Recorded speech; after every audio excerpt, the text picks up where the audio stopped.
नमस्कार दोस्तों, आप देख रहे हैं एसटीएन टॉक शो। हम आपका उनसे परिचय कराते हैं। परिचय में सबसे पहले मैं आपसे जानकारी चाहूँ कि आप कहाँ से आते हैं। वार्ड नंबर 29 पार्षद धनराज चेची और आंवली और रोजड़ी मेरे क्षेत्र में आता है। थोड़ा ग्रामीण एरिया भी है। पूरा ग्रामीण। आप जी मेरा नाम सोनू भील है और मैं वार्ड नंबर 7 से हूँ। और जैसे दौलतगंज, नया गांव, रणबंका और आधा रोजड़ी का जो हिस्सा है वो मेरे अंतर्गत आता है। जी आप। कमलकांत शर्मा मेरा नाम है, वार्ड 33 मेरे है और ये अपने बड़ा बस्ती और क्रेसर बस्ती जो थोड़ा सा ग्रामीण परिवेश का एरिया वो एरिया है और कुछ हिस्सा सुभाष नगर मुक्तिधाम से बॉम्बे योजना एरिया भी मेरे वार्ड में स्थित है। जी जितेंद्र सिंह, वार्ड नंबर 5, श्याम नगर, हजीरा बस्ती, कुछ शिवपुरा का इलाका मेरे इलाके में आता है। मेरा नाम सुनील गौतम है, मैं निर्दलीय पार्षद हूँ, वार्ड नंबर 68, महावीर नगर 3 में, सेक्टर 6, 7, 8 और 9 ये मेरा इलाका है। और हमारे साथ में आप भी हैं जनता के नुमाइंदे के तौर पे। मैं पुष्पेंद्र सिंह सोलंकी, कोटा दक्षिण, रंगबाड़ी का रहने वाला हूँ। आप सभी का बहुत बहुत शुक्रिया, आपने अपना समय हमारे लिए निकाला, हम आपका धन्यवाद अर्पित करते हैं। सबसे पहला सवाल, क्योंकि सत्ता में कांग्रेस है, कांग्रेस का बोर्ड है कोटा दक्षिण में, सबसे पहला सवाल मैं आप ही से शुरुआत करता हूँ। जीतू जी, शहर के बुरे हाल आपसे भी छुपे हुए नहीं है। बिल्कुल। अब बारिश ने और ज्यादा बुरे हाल कर दिए, क्या वजह मानते हैं? नगर निगम को आप कितना दोषी मानते हैं? नगर निगम में जो शुरुआत में 2009 में भी पार्षद था, अधिकारी वर्ग जो है जिसके ऊपर इस चीज की जवाबदारी है, वो मात्र बरसात आने के 2-3 महीने पहले हलचल में आते हैं।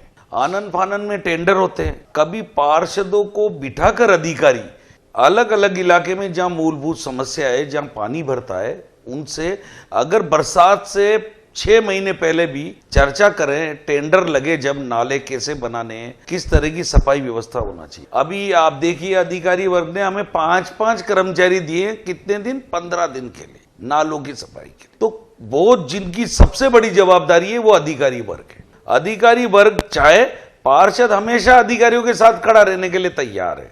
मैं आपसे जानकारी चाह रहा हूँ कि जैसे वो जीतू जी कह रहे हैं केवल अधिकारी जिम्मेदार है, क्या मानते हैं आप केवल अधिकारी जिम्मेदार है? अधिकारी के साथ साथ सरकार की भी जवाबदारी बनती है। और अभी तक नगर निगम में महापौर साहब राजीव अग्रवाल जी मेरे क्षेत्र में अभी तक उन्होंने 1.5 साल के अंदर एक भी दौरा नहीं किया। नहीं आयुक्त महोदय गई, नहीं महापौर साहब गए। हर साल बारिश में बाढ़ के हालात बनते हैं। अगले साल भी हमने 4-4 दिन तक जेसीबी लगाई, पानी की निकासी की, पर का अभी तक भी कोई समाधान नहीं किया। अभी भी बारिश चालू हो गई है पर उस समस्या का कोई स्थायी समाधान इन्होंने नहीं किया। लेकिन राजीव अग्रवाल तो खुद ये कहते हैं कि भाई मैं सुबह ही घर से निकल लेता हूँ और दिन भर जो है मैं नालों की सफाई है व्यक्तिगत खुद जाकर के देखता हूँ, चेक करता हूँ। सुनील जी आप क्या कहेंगे? पिछले वर्ष तो फिर भी उन्होंने नाले की सफाई करवाई थी, उन्होंने देखा, प्रॉपर मॉनिटरिंग भी हुई, पिछले साल सफाई भी हुई थी। लेकिन इस बार जो हमारे पास जो आदेश आए थे, जो वर्किंग डेज मिले थे कि इन दिनों में नालों की सफाई होगी, मशीन मिलेगी आपको, अभी तक कोई कार्यवाही नहीं हुई। आपके वार्ड में कोई नाला है ऐसा जिसको? मेरे वार्ड में काफी बड़ा नाला है जो दंडवीर घटोत्कच चौराहे से लेके और एलन की बिल्डिंग तक जाता है, काफी बड़ा नाला है। उसके पिछले बार 15 दिन में जाके सफाई हो पाई थी। 70 में से 70 डंपर मलबा निकला था मेरे वार्ड में। अभी वो फिर वापस वैसे का वैसे भर गया, क्योंकि पब्लिक की आदत है टिप्पर में कचरा नहीं डालती है, नाले में ही कचरा डालते हैं। मेन रोड है, मेन चौराहा है, वहां सब लोगों की आदत पड़ी हुई है अपना कचरा नाले में डाल देते, तो हर साल वो उतना ही भरता है। जबकि देखा जाए तो उतनी बारिश की वजह से उसमें इतना पानी नहीं आता। मैंने सरकार को पिछली बार धारीवाल जी को भी लेटर में लिख के दिया था कि उस नाले को थोड़ा छोटा कर दिया जाए और उसकी बैरिकेटिंग कर दी जाए ताकि उसमें उतनी गंदगी नहीं डले और बारिश का पानी भी आराम से निकल जाए। जी आपका क्या, आपका इलाके में भी कोई नाला वगैरह? जी मेरे एरिया में एक नाला स्थित है। मेरा मानना है कि संसाधनों की भी कमी है, थोड़ा कोटा दक्षिण नगर निगम में संसाधनों की कमी है, लेबर्स की भी कमी के कारण कई जगह नाले साफ पूरी तरह नहीं हो पा रहे। रेगुलर नालों की मॉनिटरिंग में, क्योंकि जो माउंट चैनिंग कई बार जेसीबी खराब हो जाती है। संसाधनों की कमी के भी एक महत्वपूर्ण विषय है उसमें। अगर संसाधनों की कमी और संसाधन अगर सही तरह से बढ़ा दिए जाए तो हो सकता है कि थोड़ा सा इसमें सुधार हो सके। नहीं, आपका कहने का मतलब है कि साधन कम है। जी साधन। जीतू जी कह रहे हैं अधिकारी ध्यान नहीं देते और आप कह रहे हैं कि नहीं ऐसा नहीं, बल्कि राज्य सरकार के स्तर पे कमी है। तो कुल मिलाकर के कमी तो मेरे को ऐसा लग रहा है कि सभी में ही है। आपको क्या लगता है?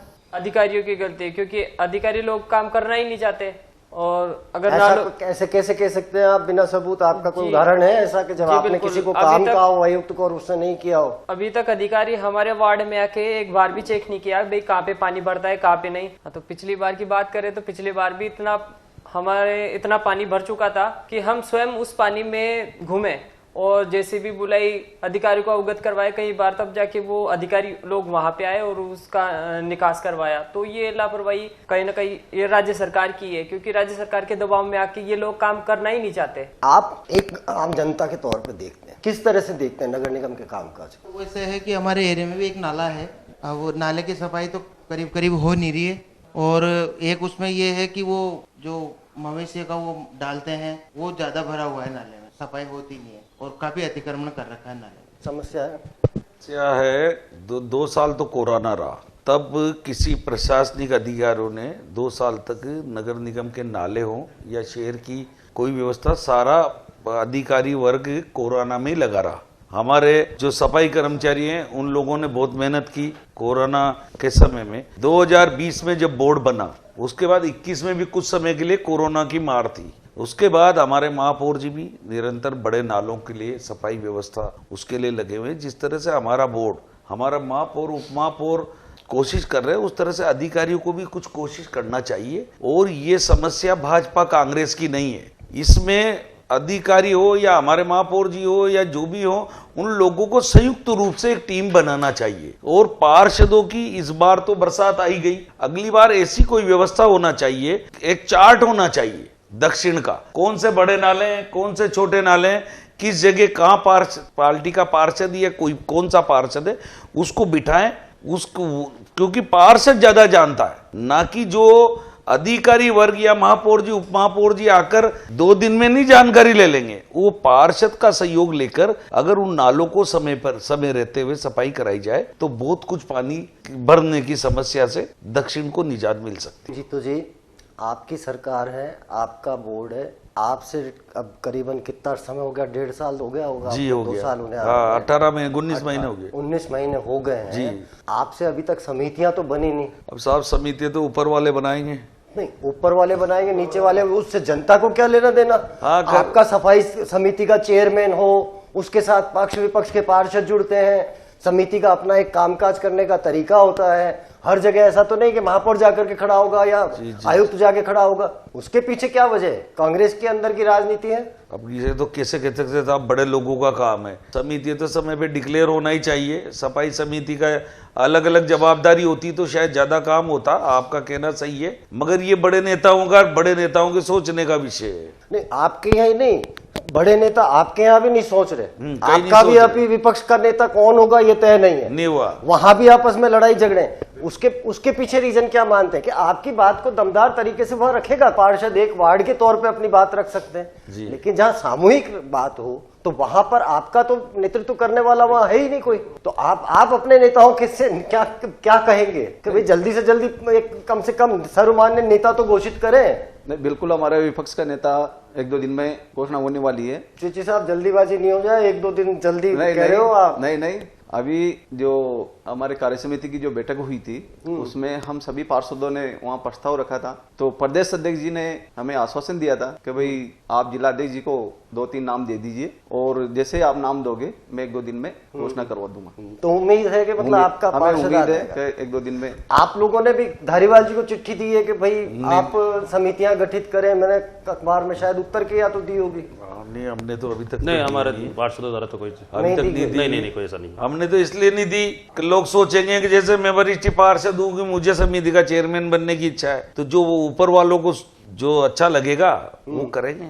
सुनिए जी, आप एक निर्दलीय के तौर पे आते हैं, पक्ष और विपक्ष दोनों की आप बात सुन रहे हैं, समितियों को लेकर के अपनी चर्चा है, आपका विपक्ष के नेता को लेकर के अपनी चर्चा है। आप क्या मानते हैं कि इन सब व्यवस्थाओं को अगर कर देते हैं, मतलब डिसेंट्रलाइज कर दी जाए व्यवस्थाएं, तो शायद ठीक होंगी। बिल्कुल, मेरा एक मानना है कि पार्षद एक सबसे महत्वपूर्ण कड़ी है। राजनीति को लेके आप देख सकते हैं तो भी राजनीति में सबसे छोटा जो डायरेक्ट जनता से मुखातिब रहता है, जो जनता के साथ कंधे से कंधा मिला के चलता है, वो पार्षद होता है। न तो विधायक रोज वार्ड में घूम सकता है, जनता से मिल सकता है, न सांसद घूम सकता है। पार्षद जब इतना महत्वपूर्ण है तो उसको जिम्मेदारी दी जानी चाहिए। जो समितियां गठन होनी है नगर निगम की, वो होनी चाहिए टाइम पे। आज 1.5 साल हो गया, कांग्रेस सरकार सो रही है। मेला नजदीक है, मेले की कोई समिति नहीं बनाई गई। सफाई से व्यवस्थित, मतलब जितनी भी समितियां जो बहुत अर्जेंट होती हैं, 5 साल का कार्यकाल है पार्षद का, 1.5 साल निकल चुका है, अभी तक सरकार सो रही है। जबकि सबसे महत्वपूर्ण है, कल जब चुनाव आएंगे विधायक के, तो वही विधायक कहेगा कि पार्षदों को लेके मत जाओ साथ में, वरना जनता नाराज होगी। पार्षद करेगा क्या, जबकि चेहरा उसका दिख रहा है सबसे पहले। हर चीज का जवाब पार्षद को देना है, काम सब पार्षद को करना है, लेकिन पार्षद के पास कोई पावर नहीं है, उसको कोई पूछने वाला नहीं है, वो अपना दुखड़ा किससे रोए। केडीएल वालों से बात करो तो वो JNIN फोन बंद कर लेते हैं। विधायक के पास जनता जाती नहीं है, पार्षद को ही फोन करते हैं रात को 12 बजे भी कि साहब लाइट नहीं आ रही। पानी की समस्या है तो पार्षद को फोन, रोड की समस्या है तो पार्षद को फोन, सीवरेज से संबंधित समस्या है तो पार्षद को, लेकिन पार्षद को कोई पावर दे नहीं रहे। आज शहर में 150 तो उत्तर दक्षिण में मिला के पार्षद है, 24 सहवरित पार्षद हो गए, लेकिन उनको कोई दिशा निर्देश नहीं है, कोई समिति नहीं बनी हुई, कोई नेता प्रतिपक्ष नहीं है, सब अपनी मनमर्जी कर रहे हैं। जब चुनाव आएंगे तब सबसे पहले पार्षद को दोष दिया जाएगा, पार्षद ने कुछ किया नहीं। आपने अभी जिक्र किया अपनी बात में, उसके ऊपर चर्चा कर लेते हैं। दशहरा मेला आने वाला, दशहरा मेला हमारे देश का एक महत्वपूर्ण कोटा का एक इवेंट है जो पूरे देश भर में जिसको जाना जाता है और लोग बाहर से आते भी हैं। तो इस बार क्या लगता है आपको काफी चुनौतीपूर्ण होगा दशहरा मेला भरवाना? हमारे कार्यकाल में तो सब पहला दशहरा मेला है, तो चुनौतीपूर्ण तो रहेगा,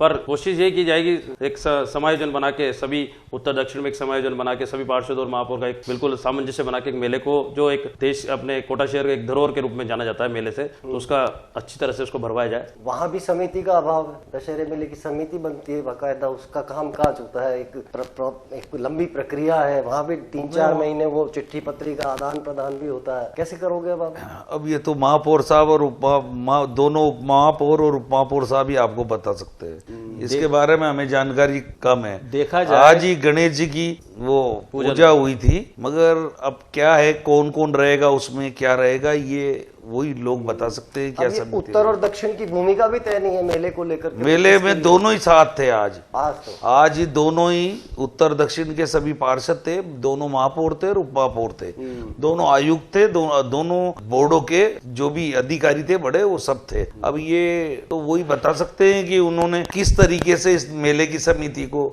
डिसाइड किया है कि कौन। मेला ग्राउंड और छोटा सा हो गया तो वो छोटा नहीं लगता कि मतलब बड़ी विचित्र सी स्थिति पैदा नहीं हो जाए? आ सकती है, 2 साल कोरोना रहा, क्योंकि छोटे छोटे जो मेले टाइप शहर में भरे कोरोना के बाद, उनमें भीड़ जबरदस्त थी, लोग तो आना चाहते हैं, निकलना चाहते हैं, उससे लगता है कि इस बार ज्यादा रहेगा, चुनौती ज्यादा रही। नगर निगम के किसी भी अधिकारी की बात हो, चाहे किसी पार्षद से, महापौर जी से बात की जाए, उनके पास केवल एक ही जवाब होता है, सब ऊपर से तय होगा। वो जब करेंगे तब कुछ होगा। महापौर जी से बात करो, चाहे किसी अधिकारी से बात करो, किसी चीज का कोई जवाब नहीं। ये तक तय नहीं है कि उत्तर का काम और दक्षिण का काम देखने वाले अधिकारियों की जिम्मेदारी भी तय नहीं है। 1.5 साल हो गया है। किसी काम के लिए आप जाओ अधिकारी के पास, ये तो वो देखेगा, ये वो देखेगा, किसी चीज का कोई जवाब नहीं। मतलब राम भरोसे चल रही है कोटा, जबकि बना दी 2 निगम, कोटा 1 था तो अधिकारी पर्याप्त थे, वो कम से कम पूरी मॉनिटरिंग कर पाते थे, वार्ड बड़े थे लेकिन एक प्रॉपर मॉनिटरिंग हो रही थी पिछली बार। इस बार 2 कर दिए, उत्तर दक्षिण कर दी, लेकिन दोनों के लिए अधिकारी बांटे नहीं है। उनके पास ये नहीं है कि उत्तर कौन देखेगा, दक्षिण कौन देखेगा। तो उस अभाव में निगम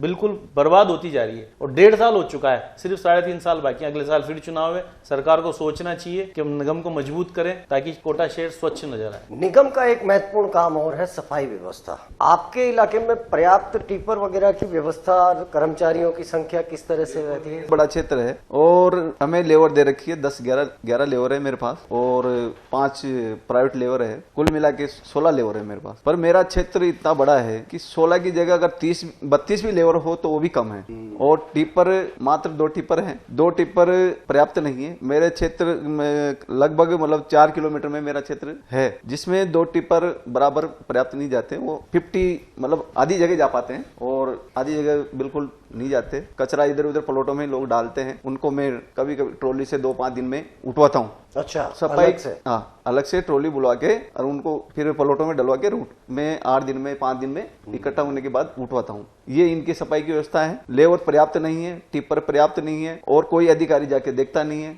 बिल्कुल सफाई की जगह बिल्कुल फेल है। आपके वार्ड में पर्याप्त है संख्या या क्या स्थिति रहती है वहाँ पे? बिल्कुल नहीं है। मेरे में भी यूं मान लीजिए कि 10 लेबर दे रखी है जो रेगुलर ये, उसमें से भी एक विकलांग एक जमादार, तो 2 लेबर तो ऐसे कट गई, 8 लेबर है और बाकी ये 5 प्राइवेट है। अब उनसे बेचारों से करवाए तो कितना करवाए उनसे, वो भी दिन भर लगे रहते हैं, फिर भी पर्याप्त रूप से सफाई व्यवस्था नहीं बैठ पाती और न ही वो टिप्पर सुचारू रूप से चल पाते क्योंकि वार्ड इतना बड़ा है कि कहाँ घूमे। तो इस वजह से आप तो बहुत दिक्कत कांग्रेसी है। पार्षद है, तो आपके तो पर्याप्त होगा संसाधन? नहीं, संसद टिपर्स तो सभी को 2-2 दिए हुए हैं, चाहे कांग्रेसी पार्षद हो चाहे भारतीय जनता पार्टी को, सभी को 2-2 दिए हुए हैं। ये मानना है जिन वार्डों में बड़े हैं क्षेत्रफल, जैसे मेरा वार्ड भी काफी बड़ा है, तो अभाव तो रहता है क्योंकि उसका मॉनिटरिंग भी रहता है। मॉनिटरिंग तो हालांकि जीपीएस लगाया हुआ है उसमें, बाकी घूम पूरी जगह नहीं पाता। कई बार हमें एक एरिया में भेजना पड़ता है, कई बार दूसरे एरिया में भेजना पड़ता है। थोड़ा सा जो क्षेत्रफल की दृष्टि से जो वार्ड बड़े उनमें टिपर्स की संख्या बढ़ाना जन आवश्यक है, ये मेरा मानना है। ये आपका एक सुझाव है राज्य सरकार को कि भाई इस तरह से बढ़ाना जन आवश्यक किया जाए। आपके इलाके में छोटा इलाका है आपका, तो बहुत ज्यादा बड़ा तो नहीं है? हाँ, ज्यादा बड़ा नहीं है मगर 2 हिस्सों में बटा हुआ है। तो वहाँ टिपर 2 ही हैं आपके पास? सभी जगह 2 ही टिपर दे रखे हैं। सिर्फ ये है कि पार्षद की जिम्मेदारी ज्यादा बढ़ गई, मॉनिटरिंग ज्यादा हो गई। 2 टाइम आते हैं टिपर, तो वो ध्यान रखना पड़ता है। सेकंड टाइम में नहीं आया तो जैसे हमने व्हाट्सएप ग्रुप भी बना रखे हैं वार्ड के, तो कई लोग फोन कर देते हैं आज सेकंड टाइम में नहीं आया तो ठेकेदार को फोन करना पड़ता है ज्यादातर। वैसे एक जानकारी दीजिए, जैसे मैं एक आम नागरिक हूँ,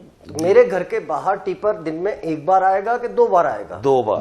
2 बार आएगा। सुबह आएगा, शाम सुबह आएगा और सेकंड टाइम में 2:30 बजे करीब वापस फिर वो एक चक्कर 2 पारियों में संचालन करना है टिपर्स को। राज्य सरकार ने एक बहुत जोर शोर से चर्चा, मतलब अपनी एक घोषणा की पिछले कोरोना के बाद में कि उन्होंने कहा कि हम कई सालों से जो रुके हुए पट्टे थे वो हम जारी करने जा रहे हैं, और पट्टों के लिए उन्होंने बहुत सारी शर्तों को कम किया और बहुत सारा उसको डाइल्यूट किया, जो कठोरताएं थी उसमें से खत्म की कि भाई खाली अगर 2 लोग भी आकर के कह देंगे तो हम पट्टे दे देंगे। आपको लगता है कि आपके नगर निगम, आपके एरिया में बहुत सारे लोगों को इस बात का फायदा मिला, क्योंकि आप गाँव के, आपका एरिया गाँव से काफी एफिलेटेड है, जुड़ा हुआ है, तो आपको लगता है कि इसमें? बिल्कुल हमारे क्षेत्र में किसी को कोई फायदा नहीं मिला पट्टों को लेकर।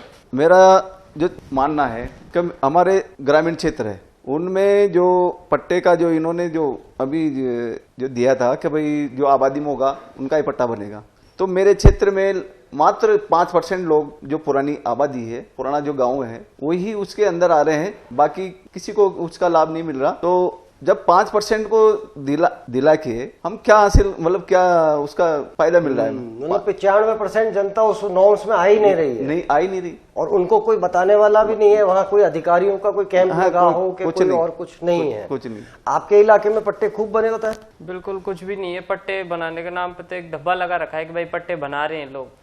उसे एक दिन कैंप लगाया था, बट सुबेरे लगवाया और शाम को वापस उस कैंप को लेकर और निकल गए अधिकारी लोग। अभी तक कोई यूं नहीं है कि भाई आपके भाई पट्टे बनाए या नहीं बनाए, कोई जानकारी नहीं है और कोई सूचना नहीं है इस बात की। ये कर रखा है।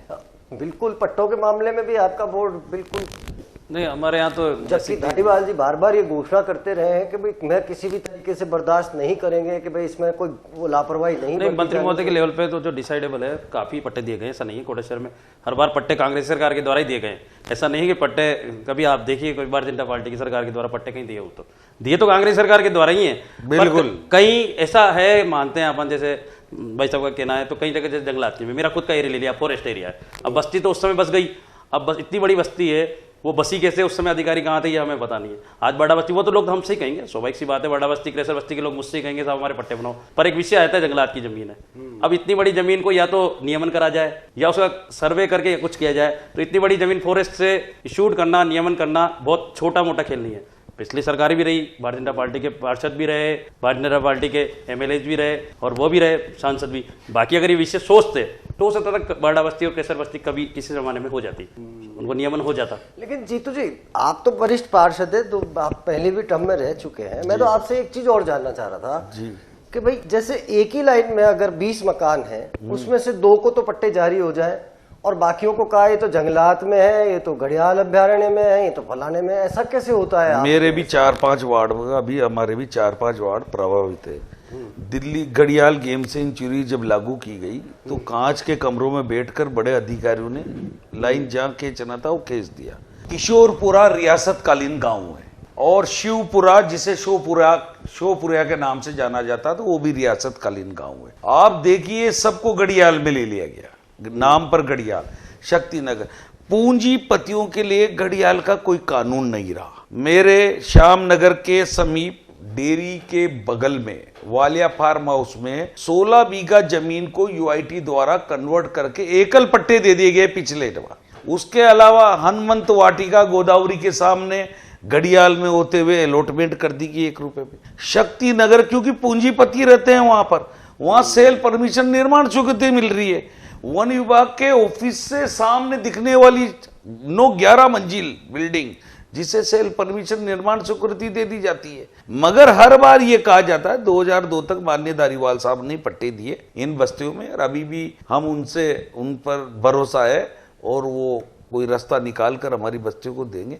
मगर ये 2 तरह का उदाहरण अधिकारियों द्वारा क्यों पेश किया जाता है? श्यामनगर में कितनी आबादी होगी? श्यामनगर में 300 से ऊपर घर है। आप देखिए उसके बगल में आपने एकल पट्टे 1.5 से 2 बीघा के 4 पट्टे काट दिया आपने। मेरा निवेदन है आपसे, कोने की बिल्डिंग बन रही है नगर निगम के डॉल्फिन पार्क के पास में, देखिए आप, तो ये पूंजीपतियों को दी जा रही है सारी फैसिलिटी। और बस्ती बोर्ड बस्ती का व्यक्ति देता है। एक पार्षद है किसी भी दल का हो, वो उसके वार्ड के लिए पूरी मेहनत करता। विधायक और सांसद वोट ले जाने के बाद जिसके पास सारी सुविधा है, उसको तनख्वाह मोटी है, उसको सरकारी बजट मोटा है, उसको सरकार की तरफ से कर्मचारी दिए जाते हैं, शक्तियां भी ज्यादा उसको सारी शक्ति है सांसद को। ये सिर्फ वार्डों में कोई शादी है, मौत मरण है, उसमें आके अपनी शक्ल दिखाते हैं। हर पार्टी का, जैसे आज बीजेपी के लोग हैं तो इन लोगों के पास जाते होंगे, हम कांग्रेस के पार्षद हैं तो हम हमारे नेताओं से कहते हैं, समस्या बताते हैं, मगर इन समस्याओं के प्रति इनका कोई ध्यान नहीं है। जनता सुबह 7 बजे से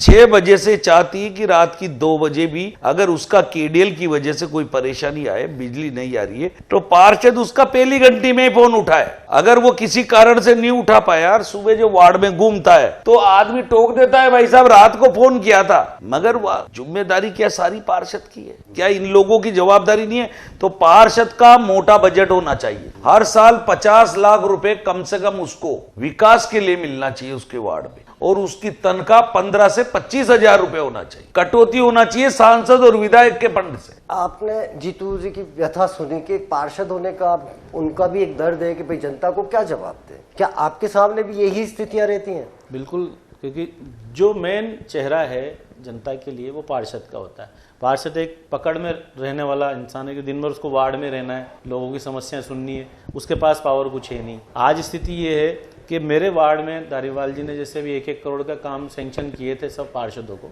उसमें भी 55 लाख का कुछ काम मेरे वार्ड में आया। वो काम हो रहा है, लेकिन ठेकेदार ने क्या बिल बना के पेश किया पार्षद को कुछ पता नहीं है, न मेरे कोई साइन है। भाई उसने क्या तो निर्माण किया है, कितना उसका बिल पास होना, बिल पास भी हो गया हो तो भी हमें पता नहीं है। मतलब स्थिति ये है निगम की कि पार्षद को ये पता नहीं है कि उसने जो काम करवाया उसका बिल कितना बना, ठेकेदार ने क्या काम उसमें लिखा है, क्या काम पास करवा लिया, उसके बारे में कोई जानकारी नहीं है। तो हम क्या जवाब देंगे? अगर कहीं कोई घटिया निर्माण हो रहा है तो उसकी शिकायत किससे करने जाएं? अगर कुछ जहां 4 फीट डोली बननी थी वहां 3 फीट बनाई है या 4.5 फीट बनाई है, कोई भी अंतर है, तो उसका हमसे जब पूछा ही नहीं जा रहा, अनुशंसा हमारी है ही नहीं, पार्षद को पता ही नहीं है कि उसने क्या बिल लगाया, तो हम क्या कार्रवाई करेंगे? हम किसको पूछें इस चीज के लिए? अनुशंसा एक होनी चाहिए। बिना पार्षद की अनुमति के ठेकेदार का बिल पास नहीं होगा। अगर कुछ कमी है तब तो वो हमारी सुनेगा। अब उसने अपनी मर्जी से निर्माण कर दिया, क्या क्वालिटी यूज में ले रहा है और क्या बना रहा है वो वही जानता है, या फिर जो बिल पास करने वाले वो जानते हैं। पार्षद को कुछ पता नहीं है। कि RUIDP के भी काम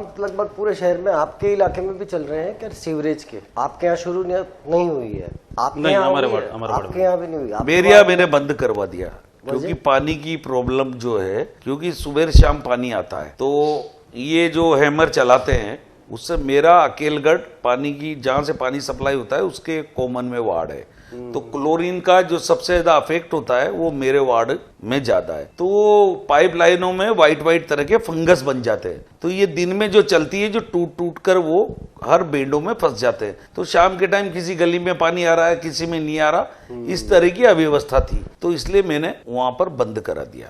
एक जो हमारा शहर एक और सबसे बड़ी परेशानी जो झेलता है, खासतौर से कोटा दक्षिण भी इसका एक बड़ा उदाहरण है। मावी नगर देख लो और दूसरे सघन बस्तियां देख लो, अतिक्रमण की बहुत प्रॉब्लम है। अतिक्रमण कौन करवाता है? अतिक्रमण भी अधिकारी करवाते हैं। नहीं, भाई नेता कराते जब हैं, अतिक्रमण होता है, क्यों कराएगा? अधिकारी तो भाई कम जब कराते हैं, नहीं नेता ज्यादा जब कराते हैं। जब अतिक्रमण होता है तो अधिकारियों का बनती है ना, जिम्मेदारी किसकी बनती है? अधिकारी उस टाइम पे क्यों नहीं देखते? जब अतिक्रमण हो रहा है तो उस टाइम पे अधिकारी क्यों सोए रहते हैं? उस टाइम पे जाके उसको टोकना चाहिए, उनको बताना चाहिए भाई आप ये अतिक्रमण क्यों कर रहे हो, उसको उसी टाइम हटाना चाहिए। उस टाइम तो अधिकारी ले देकर उनको अतिक्रमण करवा देते हैं, फिर बाद में उनको जब वो मकान बना लेते, बिल्डिंग बना लेते, जब तोड़ने जाते हैं क्या उस टाइम पे आंखें बंद कर लेते हैं? आप क्या कहेंगे? अतिक्रमण आपके भी है? अतिक्रमण काफ़ी है, ऐसा नहीं है अतिक्रमण नहीं है शहर में, पूरे शहर में ही अतिक्रमण तो आज की समस्या नहीं है, अतिक्रमण हमेशा होता रहा है। पर अतिक्रमण के पीछे देखिए कई लोगों को बेरोजगारी का अभाव रहता है। जैसे अभी हमारी जोगी बस्तियां हैं, अब बेरोजगार है तो उसने चौराहे पे गुमटी डाल ली। वो मैं नहीं कह रहा। नहीं मैं आप में एक मिनट मेरी बात सुनिए सर, एक गुमटी डाल ली। अब नेता की आप जो बात कहते हैं, मैं पार्षद उसके पास जाऊंगा, मैं उससे मना करूंगा कि आप ये अतिक्रमण मत करें, तो वो ये सोचेगा इसका कुछ न कुछ विशेष है, इसमें लालच है, तो वो हमारी बात तो मानेगा नहीं और हमें कहीं से प्रेशर करवाएगा, साहब मेरा मना करो। ठीक है, हमने अनदेखी कर ली, पर अधिकारी लेवल पे उस अतिक्रमण हटाया जाता है। लेकिन उसके बाद बना के वो उसको छोड़ दिया, उसके बाद उसको उसकी प्रॉपर मॉनिटरिंग होनी चाहिए। जितना पैसा लगाया है उस पैसे को जनता को दिखे, वो सुंदरता दिखे। गोबरावाड़ी चौराहे की दुकानें तोड़ दी, सब कर दी, आज फिर वहां ठेले लग गए। अब उनको कोई देखने वाला नहीं है, वो ठेले वैसे के वैसे ही हैं। उसका पहले से भी होना सकड़ा चाहिए। रोड हो गया, पहले तो वो फिर भी जैसे तैसे साइड में खड़े हुए थे, अब तो उनको चौड़ा रोड बना के दे दिया कि इस पे खड़े हो तुम तसल्ली से और ज्यादा अतिक्रमण करो, उसको कोई देखने वाला नहीं है। ये सबसे बड़ी कमी है। दक्षिण का ट्रेंचिंग ग्राउंड कहाँ पर है? जहाँ पे जहाँ पे आपका कचरा सारा जाता है वो कहाँ है? ग्राउंड तो वही है, नानता ही है। नानता। इन्होंने 2 जगह बनाया, अधिकारियों की बता रहा हूँ। आप एक तो आप रिहायशी इलाके में ट्रेंचिंग ग्राउंड बना रहे हो, कहाँ पे बना? एक तो किशोरपुरा गेट के वहां, पहले वो धार का अखाड़े के वहां, एक अभी विरोध हो गया शायद आंवली आपके धनराज जी के सोनू जी के वार्ड में। तो आप देखो तो सही, कई जगह ऐसी देखो जगह होना चाहिए जहाँ ट्रेंचिंग ग्राउंड के आसपास में रिहायशी इलाका नहीं होना चाहिए। फिर यहाँ से गाड़ियां खाली होती है, छोटी गाड़ी यहाँ से लोड होकर वहां जाती है। एक आपके कोटा दक्षिण में श्वान मतलब कुत्तों की समस्या बड़ी भारी बताई, बहुत ज्यादा। क्या है उसके पीछे का? कोई देखने वाला ही नहीं है ना। नहीं ऐसा नहीं है। मैं आपको बताऊं, आपका कहना हम सभी पार्षद इस कुत्ते जो श्वान है उससे परेशान है, मगर कोई सुप्रीम कोर्ट की ऐसी रूलिंग कोई आदि नियम है, उससे हमारे अधिकारी भी कलेक्टर साहब सभी बाध्य है। वो इस तरह से करने की कोशिश करते हैं कि जैसे कुत्तों के साथ, अब जो कुत्ता लोगों को काट रहा है, श्वान काट रहा है, क्या उसे आप बिस्कुट खुला के और गोदी में लेके चले जाओगे? क्या पकड़ने का जो भी तरीका होगा, पकड़ने वाले बचा के छोड़ेंगे। फिर ये और है कि वहां जहां छोड़ा था ना, वहां का फोटो छोड़ के बताऊं तो हमारे यहाँ श्वानशाला बन चुकी थी, काम चालू हो गया था, मगर आए दिन बहुत सारे कोटा शहर में आजकल जो गरीब असहाय बच्चों के लिए सोच होना चाहिए ना, वो तो कम है, मगर वो जो रोज काट रहे हैं, हाँ उनके ऊपर कोई हमला करे श्वानों के ऊपर, वो भी गलत है, वो मानते। मगर नगर निगम कुछ अच्छा करना चाह रही है तो उसको में भी आए दिन अड़ंगा। स्थिति ये होगी कि अभी श्वानशाला एक तरह से बंद है। एक और महत्वपूर्ण विषय मैं यहाँ पर आपके सामने इसलिए रख रहा हूँ क्योंकि आप तो विपक्ष में हैं। चलिए, इनके पास में तो सत्ता है, ये तो जवाब देंगी सही। जनता वार्ड की खाली आपसे नगर निगम की सफाई व्यवस्था, नाला, अतिक्रमण, रोशनी यही नहीं आपसे उम्मीद रखती। आपसे वो ये भी उम्मीद रखता है उस इलाके का नागरिक कि उसका आप राशन कार्ड भी बनना है, उसका जन्म मृत्यु प्रमाण पत्र है, उसके शादी का विवाह का प्रमाण पत्र है। ये सारी सेवाएं भी नगर निगम देता है, लेकिन जब वो वहां जाते हैं तब उनको कोई रिस्पॉन्स नहीं है। आप ऐसा नहीं लगता कि जैसे पार्षद लोग भी अपनी जिम्मेदारियां ढंग से नहीं निर्वाह करते? ऐसा नहीं है जी। अभी मेरा क्षेत्र है, मेरा पूरा क्षेत्र गरीब तबके के लोग निवास करते हैं मेरे क्षेत्र में, और ज्यादातर उन्हीं लोगों को जरूरत है। उनके हजारों राशन कार्ड बंद है। रोज लोग हमारे पास आते हैं कि भाई साहब हमारा राशन कार्ड चालू कराओ। तो हम उनको, जैसे कोई की मजदूर डायरी नहीं बन रही, किसी के कोई प्रॉब्लम है, किसी के डॉक्यूमेंट्स की प्रॉब्लम है। अब जो ऑनलाइन जो सिस्टम चल रहा है राशन कार्ड चालू कराने का, तो बहुत से लोग बेचारे ऑनलाइन वहां तक ई मित्र वाले तो 200-300 रुपए लेते हैं। पहले जैसे सिस्टम था कि भाई वार्ड पार्षद ही उसमें सर्वा होया करता था, वार्ड पार्षद ही राशन चालू करवाते थे। तो अभी लोगों को ऐसा लग रहा है कि अब पार्षद तो कुछ कर ही नहीं रहा, पार्षद तो अपन उनके पास जाते हैं, वो तो ई मित्र का नाम लेते, ई मित्र पे जाओ और वो आपकी मजदूर डायरी बनाओ, मजदूर डायरी बनाओगे तब राशन चालू होगा। तो जनता बहुत परेशानी इस चीज से। इसका अधिकार पार्षद को होना चाहिए और पार्षद ही राशन कार्ड चालू का अधिकार मतलब पार्षद को होना चाहिए। आपके अभी जो इन्होंने नया 28 मई हाँ। तक चालू किया था, पर जिनके बने हुए हैं उनको भी राशन नहीं मिल रहा है प्रॉपर तरीके से, उसकी कोई मॉनिटरिंग नहीं है। जबकि ऐसा होना चाहिए कि जिनके राशन कार्ड पहले बने हुए, जिनके चालू हैं, उनका तो राशन आए। पेंशन जो आती थी वो रुकी हुई लोगों की, लोग परेशान होते हैं। निगम में कोई सुनने वाला नहीं है, मतलब कोई प्रॉपर एक जवाब देने वाला व्यक्ति नहीं है। ई मित्र वाले अपनी मनमानी कर रहे हैं, एक छोटा सा ऐप प्रमाण पत्र बनाने के 150-150 रुपए ले रहे हैं, क्योंकि सारी पेंडेंसी ई मित्र पे दे दी इन्होंने कि जो भी काम है आप ई मित्र से कराओ। ई मित्र वाला अपनी मनमानी फीस ले लेता है, काम होता नहीं है, लोग चक्कर काटते रहते हैं। जबकि उसके लिए प्रॉपर एक निगम में एक ऑफिस होना चाहिए कि सारे जो जरूरत वाले काम है, जैसे पेंशन, विधवा पेंशन है, 60 से ऊपर वाली बुजुर्ग वाली पेंशन है, राशन कार्ड का काम है, ये प्रॉपर इसका एक ऑफिस होना चाहिए निगम में, जिसकी व्यवस्था महापौर साहब को करनी चाहिए। वो अभी बिल्कुल ठप है। रिपोर्ट्स में हम देख रहे हैं और उनसे बातचीत भी करते हैं तो पता लगता है कि 1 से 1.5 करोड़ के काम लगभग सभी वार्डों को उन्होंने दिए हैं। अब वो काम कौन करवा रहा है, क्या नगर निगम करवा रहा है, चलिए हम जानते हैं। 1.5 साल हमें पार्षद बने हुए हो गए। सबसे पहला भेदभाव तो हमारे साथ ये कर दिया कि हमारे वार्ड निगम से हटाकर यूआईटी में डाल दिए। हमारे रामगंज मंडी क्षेत्र में 8 वार्ड आते हैं, 8 वार्ड यूआईटी में डाल दिए। अब हम निगम में जाते हैं तो यूआईटी का नाम लेते हैं, यूआईटी में जाते हैं तो निगम का नाम लेते हैं। पर अभी तक 1 रुपए का काम मेरे क्षेत्र में नहीं हुआ है। और काम हुआ ही नहीं है, मतलब आपके अनुशंसा के अनुसार नहीं हुआ। हमने अनुशंसा करी है, हमने लेटर दिए हैं, काम के टेंडर हो गए। टेंडर होने के बाद स्वीकृति मंत्री जी के आदेश से रोक दी गई है और वो स्वीकृतियां अभी तक जारी नहीं की है। हम जब भी अधिकारियों के पास जाते हैं, यूआईटी जाते हैं, तो वो ये बोलते हैं कि इसमें आगे से आदेश कराना पड़ेगा। तो अब आगे कौन है, कौन रोक रहा है, ये तो वही जाने। आप विपक्ष के पार्षदों के साथ पार्शलिटी कर रहे हैं, मतलब आपके तो ये कह रहे हैं पार्शलिटी वाला विषय नहीं, तो हुआ ही नहीं ना, इनके वार्ड में काम ही नहीं उसकी कोई टेक्निकल समस्या रही होगी, ऐसा मेरा मानना नहीं। ऐसा नहीं विपक्ष के साथ पार्शलिटी की गई, दिए सभी को थे, ये खुद भी वहां मौजूद थे, सभी की मीटिंग्स हुई थी, सभी से 1-1 करोड़ की कार्य लिखा है। बल्कि उस समय तो ऐसा हुआ था, ये जो विपक्ष के पार्षद थे उनके वार्डों में इनसे भी लिए गए और जो हारे हुए कांग्रेस प्रत्याशी थे उनसे भी 1-1 करोड़ के काम लिए थे। ऐसा नहीं है, नहीं बीते हुए पार्षद थे। कोई कांग्रेस वाले का कोई लेटर नहीं लिया, गया नहीं होगा आपके क्षेत्र का, दिया भी नहीं उसने। भाई वो गया नहीं होगा, बाकी लिए तो उसने दिया लेटर, ऐसा हुआ है नहीं उन्होंने लिया। चाहे तो ये सुनील जी बैठे भाई साहब पार्षद, आप इनसे क्लियरिफिकेशन कर सकते हैं इस चीज का, इनसे भी लिया गया, मतलब कांग्रेस के पार्षद से भी लिया गया, बल्कि इनके वार्डों में 1.5 करोड़ काम। रामगंज मंडी से ही ज्यादा एलर्जी है। नहीं ऐसा कुछ नहीं है धनराज जी। मैं पहली बार कोटा के इतिहास में नगर निगम में कांग्रेस और बीजेपी दोनों वार्ड के पार्षदों को 1-1 करोड़ के काम दिए। अब क्या कारण है, कोई टेक्निकल समस्या हो सकता है, इनके वन विभाग का एरिया हो या कोई और मामला हो। मैं आपको बता दूं, जब सभी वार्डों की स्वीकृतियां जारी हुई थी ना जी, तो उसी टाइम हमारे दोनों वार्डों की उसमें नहीं आया था, नाम नहीं आया था उसमें लेटर में। तो मैं जैसे ही वहां गया यूआईटी, मैंने पता करा भाई हमारा कैसे नहीं आया इसमें। तो फिर सेक्रेटरी साहब ने फाइल मंगवाई, फिर मुझे बताया कि यार आपके वन विभाग की वजह से ये काम रुक गए। तो मैंने कहा साहब क्या करें, अब इसका क्या इलाज है? क्या आप जो भी आपका क्षेत्र आबादी में या सीवाई चक में आता हो उसका आप दोबारा लेटर बना के दे दो, हम काम करवा देंगे। तो उसके बाद फिर मैंने उनसे कहा कि मैंने कहा साहब मुझे थोड़ी पता है कहाँ वन विभाग है, कहाँ सीवाई चक है, कहाँ आबादी, ये तो आप ही बताओ। तो फिर उन्होंने तहसीलदार पटवारी मेरे साथ भेजे। तहसीलदार पटवारी ने मुझे बताया कि भाई ये क्षेत्र आपका आबादी में है और ये क्षेत्र सिवाई चक में है, आप इस जगह का लेटर बना के दो, इसमें कोई आपत्ति नहीं। मैंने दोबारा लेटर, सोनू ने बनाया, मैंने भी बनाया, दोबारा लेटर बना के दिए। वो काम फिर स्वीकृत होके भी आए, पर वो स्वीकृतियां क्यों रोक दी?